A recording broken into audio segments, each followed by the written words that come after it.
Welcome to चौपाल एडुसॉट। आज हम लोग जानेंगे कि आखिर यूपी ट्रिपल एससी की जो जेई यानी कि जूनियर असिस्टेंट की जो वैकेंसी थी, आखिर उसका कट ऑफ कम क्यों जाएगा।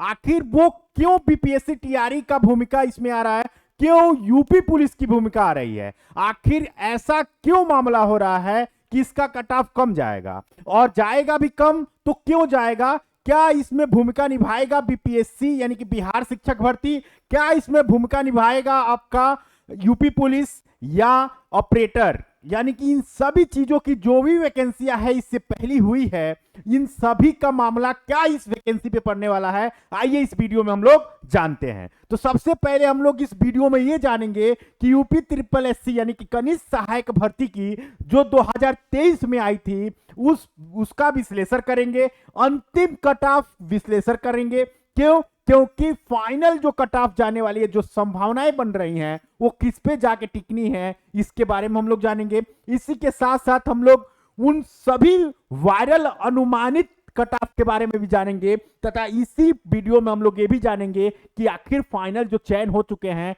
ये कनिष्ठ की पद क्या होती है और इसकी सैलरी कितनी होती है, बेसिक सैलरी कितनी होती है, और क्या आप लोगों का काम रहेगा। तो चलिए शुरू करते हैं इस वीडियो को। सबसे पहले हम अगर इस वीडियो में बताना चाहें तो यहां पे आपके पास कार्यकारी सारांश में अगर देखा जाए तो ये एक महा भर्ती थी, यानी कि 5512 कुल पद थे, तथा और भी जो थे वो विकलांग और फ्रीडम फाइटर जैसे उत्तर प्रदेश प्रशासन के एक दशक की सबसे बड़ी लिपिक अवसर थी। इसी के साथ साथ लिखित परीक्षा के लिए जो यहां पे कट ऑफ फाइनल गया था वो था 41.25 का गया था। उसके लिए कोई अलग से ओबीसी एसटी एसटी जनरल का कैटेगरी वाइज नहीं किया गया था। यहां पे 41.25 यानी कि 41.25 का गया था। अब इसमें क्या भूमिका निभाने वाला है बीपीएससी शिक्षक भर्ती यानी कि बिहार शिक्षक भर्ती, इसी के साथ साथ अंतिम कट ऑफ पे वो कौन से भर्तियां प्रभावित करेंगी और टाइपिंग के लिए कितने बच्चे बाहर हुए हैं, इन सभी चीजों की संभावनाओं से एक फाइनल कट ऑफ गया है। यहां पे महा भर्ती यानी 5512 पदों की जो श्रेणीवार विवरण है उसको अगर देखा जाए तो 5512 टोटल पद थे, जिससे लिए आरक्षित यानी कि जनरल के लिए 2629 पद, यानी कि पदों की संख्या का 47.7% आपको किसको दे दिया गया था, जर्नल को दे दिया गया था। इसी के साथ साथ 2.7% यानी कि 148 पद किसको दिया गया था, तो एसटी के लिए दिया गया था, जिसको हम लोग अनुसूचित जनजाति कहते हैं। ईडब्ल्यूएस के लिए कितना दिया गया था, तो 8.6% दिया गया था, जो पद कितना हो जाता है तो 442। अनुसूचित जाति यानी कि जिसको हम लोग एससी बोलते हैं, उनके लिए कितना पद, तो उनके लिए 20.3% यानी कि 1121। और यहां पे ओबीसी के लिए कितना दिया गया था, तो ओबीसी के लिए केवल 20%, 20.7% यानी कि 1142 पद ओबीसी के लिए, यानी कि ओबीसी अदर बैकवर्ड कास्ट के लिए निर्धारित किया गया था। अब संशोधित रिक्तियों के आधार पर सितंबर 2023 में 1681 पदों की सामान्य वृद्धि के बाद जो इसका रहा है वो यूआर और ओबीसी की श्रेणियों के लिए लगभग 70% पद आरक्षित कर दिए गए हैं। ये तो मामला था केवल सीटों का। अब हम लोग देखेंगे चयन प्रक्रिया की 3 महत्वपूर्ण जो चरण है वो ये था कि सबसे पहले लिखित परीक्षा, जिसको हम लोग पेट 2022 के अनुसार हम लोग लिए थे कि पेट 2022 में जिनका स्कोर रहा है, जो शॉर्टलिस्ट हुए थे उसके लिए। उसके बाद से यहाँ पे टाइपिंग के लिए यहाँ पे इतने उम्मीदवार को लिया गया था टाइपिंग के लिए, जिसमें हिंदी इंग्लिश 25 और 30 का था। अब दस्तावेज यानी डीवी के लिए बुलाया गया है कितने, तो 35 अंक के एक सामान्य अंक पे क्वालिफाइंग पे बुलाया गया है। अब बात यह है कि लिखित परीक्षा के आंकड़ों और 41.25 का जो सामान्य कट ऑफ है वो क्या है, तो यहाँ पे 100 अंकों की परीक्षा यानी कि 1.1/4 यानी कि जिसको हम लोग 25% की निगेटिव मार्किंग यानी कि क्या निगेटिव मार्किंग के आधार पर यहाँ पे तुक्काबाजी को रोका गया था। और कंप्यूटर तथा आईटी का प्रभाव इसमें क्या पड़ा है, वो चीजों को देखते हुए सामान्य के कट ऑफ बनाई गई, जो 41.25 अंक का था। अब सामान्य कट ऑफ जो कि ओबीसी यानी कि जनरल के लिए, ओबीसी के लिए, एससी के लिए, ईडब्ल्यूएस के लिए एक निर्धारित था, एसटी वालों के लिए अलग था। अब यहां पे लेके चलते हैं कि जो टाइपिंग के लिए 90,336 उम्मीदवारों के लिए सबसे बड़ी जो तकनीकी चुनौती थी वो था हिंदी, यानी कि हिंदी की टाइपिंग। इसी के साथ साथ क्या था, तो इसके साथ अंग्रेजी की। तो सबसे पहले तो घटना जो घटित है वो हिंदी के लिए थी कि यहाँ पे 25 शब्द प्रति मिनट लिखने थे, और ये सारी चीजों को सबसे ज्यादा जो दिक्कतें आ रही थी वो हिंदी में। इसके बाद इंग्लिश की भी कुछ लोगों की प्रॉब्लम, यानी इतने लोगों में से अगर फिल्टर किया गया तो यहाँ पे 25 फरवरी 2026 को घोषित परिणाम के अनुसार 90% यानी कि सटीकता बनाए रखने वाले जो नेट स्पीड फॉर्मूला के तहत जो काम कर रहे थे उसी को यहाँ पे लिया गया है। अब बात यह है कि यहाँ पे जो माइक्रो एक्टिविटी के साथ जो यहाँ पे अगर हम लोग देखेंगे कि बिहार शिक्षक भर्ती यानी कि बीपीएससी, बिहार शिक्षक भर्ती के लिए जो टीआरई का लेवल था वो 6 to 8 का ये था पे लेवल के अनुसार। जो 6 to 8 टीचर के लिए जो पे लेवल है 6 to 8, 1 to 5 के वाले तो इधर बैक मार सकते हैं, लेकिन 6 to 8, 9 to 10, 11 to 12 ये चीजें यहां पे प्रभावी डालेंगी। क्यों? क्योंकि इन लोगों की जो पे लेवल है वही वहां पे इसकी है। इसी के साथ साथ यूपी पुलिस कंप्यूटर ऑपरेटर वाले जो बच्चे हैं वो या कांस्टेबल के पे लेवल 4 वाला, पे लेवल 4 वाला ये मेधावित उम्मीदवारों का जो पलायन हुआ है, यानी 2024 के लिखित परीक्षा के अनुसार जो सबसे ज्यादा अगर प्रभावित हुए हैं तो बिहार में बीपीएससी के द्वारा, यूपी पुलिस के कंप्यूटर ऑपरेटर के द्वारा। तो ये निष्कर्ष यहाँ पे ये निकल रहा है कि कनिष्ठ सहायक यानी पे लेवल 3 की टाइपिंग परीक्षा और डीबी चरण में जो टॉप स्कोरर हैं वो कहीं ना कहीं इन दोनों रास्तों को चुन चुके हैं। क्या कर चुके हैं? तो वो इन दोनों रास्तों में जा चुके हैं और यहां कहीं ना कहीं विलीन हो चुके हैं, और यहां से उन लोगों की सेटलमेंट कहीं ना कहीं किसी तरह किसी माध्यम से हो चुकी है, वो अपना अरेंजमेंट कर चुके हैं। अब देखते हैं बात क्या है।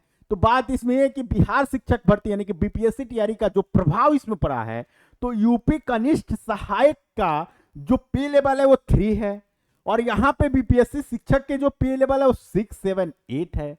तो कहीं ना कहीं अगर इसका पलड़ा देखा जाए तो ये बीपीएससी यानी शिक्षक की भर्ती की जो है वो भारी नजर आती हुई दिख रही है।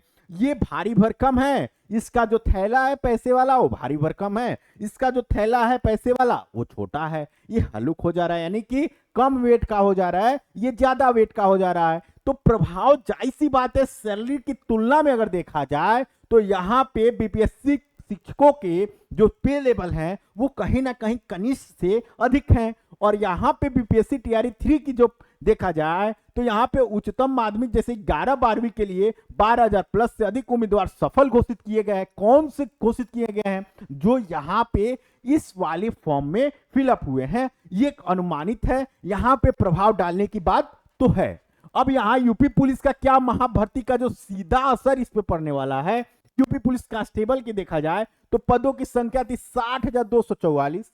आकर्षक की बात किया जाए तो यूनिफॉर्म की सेवा का एक रुतबा और राज्य के भीतर ही पोस्टिंग ये अपने आप में बहुत बड़ी भूमिका निभाती है। क्यों? क्योंकि अगर आप ही के एक शर्ट को हटा के एक वर्दी डाल दिया जाए, वो भी पुलिस की, वो जो वर्दी जिसको देख के ही कुछ लोग अभी भी डर जाते हैं। ऐसे गांव हैं जहां पे अगर एक कांस्टेबल को भी भेज दिया जाए तो लोग उसको दरोगा ही मानते हैं। तो उस वर्दी के अपेक्षा अगर देखा जाए और कंप्यूटर ऑपरेटर ग्रेड ए की देखा जाए तो वो कितने पद थे? तो वो थे 930 पद थे, और लेवल 4 जो जेई के यानी कि जूनियर असिस्टेंट पे लेवल 3 था और इसका 4 था। तो ये चीजें कहीं ना कहीं अपने आप में भूमिका निभाने वाली है कनिष्ठ के लिए। राज्य स्तरीय परीक्षाओं में रिकॉर्ड की अनुपस्थिति का रुझान जो देखा गया वो क्या रहा है? तो वो यहां पे 57.5% अनुपस्थिति का मतलब यह है कि 3.6 लाख ने परीक्षा छोड़ दी। ये सबसे बड़ी और भूमिका निभाएगी। क्यों? क्योंकि ऐसे छात्र हैं जो इस पेपर को दिए ही नहीं। लगभग 30% उम्मीदवार अनुपस्थित रहे। यूपी पुलिस री एग्जाम में और यूपी पीएससी प्रारंभिक परीक्षा में। तो ये इसकी भूमिका है। अब यहां पे अगर देखें तो अंतिम कट ऑफ अगर जो देखा गया इतने के बाद, निष्कर्ष के बाद, जो मेरे द्वारा अंतिम कट ऑफ बतानी है वो ये है कि आरक्षित के लिए किस में जाना है। यहां पे 41.5 एक तो मान लीजिए अक्टूबर 2025 की जो लिखित के लिए था, लेकिन जो अंतिम कट ऑफ जो अनुमानित जो 100 नंबर पे आपको मिलना है जिससे आपकी ज्वाइनिंग होनी है, वो जनरल के लिए 62.50 प्लस माइनस 075 ये आंकड़ा रहेगा। यहां ओबीसी के लिए अगर देखा जाए तो 59.50 प्लस माइनस में आप लोग 0.75 कर सकते हैं। यहां पे आर्थिक यानी ईडब्ल्यूएस के लिए 58 प्लस माइनस 0.7। अगर यहां पे देखा जाए तो बात यह है कि यहां पे ईडब्ल्यू का कट ऑफ ओबीसी से कम गया है। इसका रीजन बहुत सटीकता के साथ मैं अभी विश्लेषण नहीं करूंगा, लेकिन रिजल्ट फाइनल आ जाने दीजिए, फिर मैं बताऊंगा कि ईडब्ल्यूएस का कट ऑफ नीचे, क्योंकि कमेंट बॉक्स में बहुत बच्चे बोल रहे हैं कि ओबीसी का ईडब्ल्यूएस का ओबीसी से कम जाना, ये ऐसे ही वायरल, ये ऐसे ही केवल बता दे रहे हैं केवल बच्चों को भरमाने के लिए। लेकिन जान लीजिए कि इसकी भी सच हो सकता है कि इस वीडियो को यूपी ट्रिपल एससी के द्वारा देखे गए के बाद इस कट ऑफ को चेंजिंग करके यूडब्ल्यूएस का ज्यादा कर दिया जाए, लेकिन इसकी मैं प्रमाणित के साथ अगला वीडियो एनालिसिस करके बनाऊंगा कि आखिर ऐसा क्यों होगा।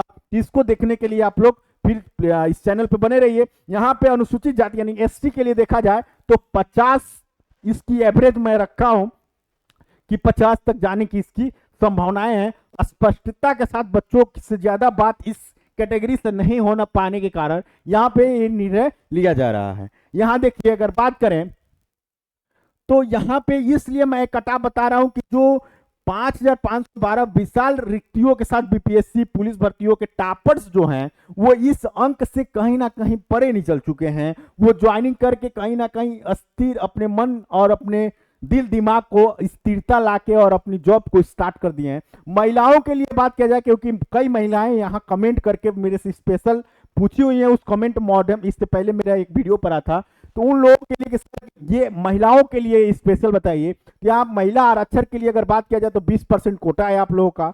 50 अंक अनुमानित है कि 50 नंबर पे आप लोग का हो जाना है। क्यों? क्योंकि इसके भी कई रीजन है। इस वीडियो को कुछ ज्यादा ही मिनट का, यहाँ देखिए 12 मिनट के आसपास में चला गया है, तो फिर भी मैं चाहूंगा जल्दी जल्दी इस चीज को खत्म कर दें, बाद में फिर एक बार महिलाओं के लिए ले लिया जाएगा। इस समय यहाँ विशेष यहाँ पे भूतपूर्व सैनिक के लिए देखा जाए तो 0.5 यानी 1.5 के आसपास में इसका कट ऑफ रहना है। अंतिम पड़ाव या दस्तावेज यानी डीबी के लिए 35 अंकों का जो नियम है वो क्या कहता है, तो यहाँ पे इस पे अगर देखा जाए कि 35 अंकों का अतिरिक्त जो वेटेज है वो क्या कहता है, यानी कि ट्रिपल सी का जो प्रमाण पत्र है ये भी बहुत बड़ा फैक्टर बनने वाला है। क्यों?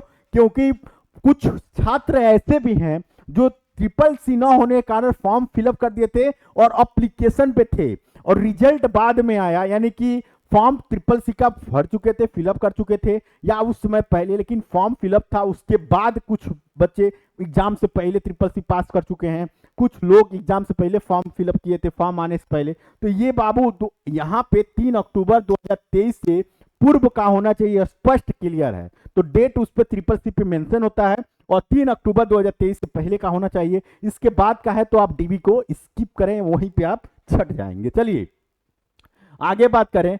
ट्राई ब्रेकिंग यानी जब स्कोर बराबर हो तो क्या होता है, आई फैक्टर जो होता है, जैसे मान लीजिए उम्मीदवार ए है, एक उम्मीदवार बी है, यहां इसका भी 62.50 अंक आ गया, इसका भी 62.50 अंक आ गया। जन्मतिथि इसकी 1995 है, इसकी जन्मतिथि 1998 है। तो बाबू इसमें रिजल्ट जो बनेगा वो उम्मीदवार ए का बनेगा। क्यों? क्योंकि इसकी डेट ऑफ बर्थ अधिक है, इसके पास चांस कम रहते हैं वैकेंसी को देखने के लिए, लेकिन इस बाबू के पास ज्यादा है, तो इस बाबू को रिजेक्ट कर दिया जाएगा, इस बाबू को पास कर दिया जाएगा। बाबू क्या, ये बाबू हुआ, ये भैया हुआ, तो इस भैया को पास कर दिया जाएगा, ये बाबू को फेल कर दिया जाएगा। यहां देखिए परिणाम, क्यों इस बाबू को, क्योंकि इस बाबू के पास और मौका मिलेगा करने के लिए, लेकिन इस भैया के पास मौका नहीं मिलेगा, इसलिए इसको पास कर दिया जाएगा।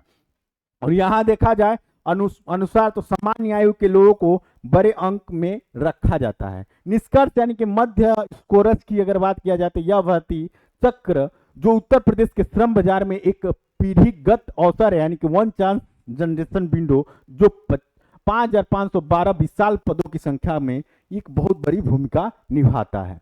यहाँ वेतन और भत्ते की बात किया जाए, जो मैं वीडियो से पहले ही बताया हूँ कि वेतन क्या है, तो पे लेवल की अगर बात किया जाए तो 3 है। मूल वेतन यानी कि बेसिक पे यानी कि 21,700 से यहाँ पे 69,100 पे था। पे ग्रेड यानी कि यहाँ पे देखा जाए तो 2,000 है। यहाँ पे महंगाई भत्ता भी आपको मिलेगा, डीए। मकान किराया भत्ता यानी कि हाउस का HRA मिलेगा, हाउस रेंट अलाउंस जो होता है उसके लिए। यात्रा भत्ता यानी ट्रांसपोर्ट यानी टीए भी मिलेगा आपको। अब इसके बाद से कार्य प्रोफाइल क्या है, एक जूनियर असिस्टेंट क्या करता है, इसको देखेंगे तो विभिन्न विभागों में फाइलों का रख रखाव और प्रेषक करता है। दैनिक कार्य का समाचार डेटा का टाइपिस्ट जो होता है वो यही करता है। यहाँ अधिकारियों के लिए रिपोर्ट और विवरण तैयार करना इसी का काम होता है। वरिष्ठ अधिकारियों को उनके दिन प्रतिदिन के कार्यों में सहायता भी करता है, यानी कि हेल्प करता है। मिला जुला के ये समझ लीजिए कि एक सामान्य एक जेई के पद अगर छापा मारा गया था तो करीब ज्वाइनिंग के कुछ ही दिन बाद अगर छापा मारा गया था तो उसकी जो बेड थी वो पैसों से लदी पड़ी थी और जो सोने चांदी थे वो अलग ही थे। तो इस लेवल का भी काम होता है। चलिए, लेकिन आप लोग ईमानदारी से काम करिएगा। भविष्य की राह यानी तैयारी कभी रुकनी नहीं चाहिए। जिंदगी जिसका टाइपिंग टेस्ट क्लियर हो गया है वो डीवी के लिए अपने दस्तावेज आज ही से तैयार करें। जो नए उम्मीदवार हैं UP triple SC junior assistant की नई वैकेंसी यानी 3,284 आगामी भर्ती जो 2024-2025 की साइकिलिंग की है, उसके लिए अपनी कमर को कस ले, क्योंकि लक्ष्य जो है उसको निर्धारित करें। आज ही पाठ्यक्रम के अनुसार पढ़ना शुरू करें। अंतिम अपडेट के लिए upSSC.gov.in पे आप लोग जाएं और उसके बाद एक बेहतरीन रणनीति के लिए आप चौपाल एडुस्वर्ट को आज ही सब्सक्राइब करें, अपने उन दोस्तों के पास भी शेयर करें जो इन सभी वैकेंसियों की विस्तार से कट ऑफ की रणनीति देखना चाहता है, क्योंकि रणनीति मतलब रोशन सर। मिलते हैं आपको फिर नेक्स्ट वीडियो में, तब तक के लिए जय हिंद, जय भारत।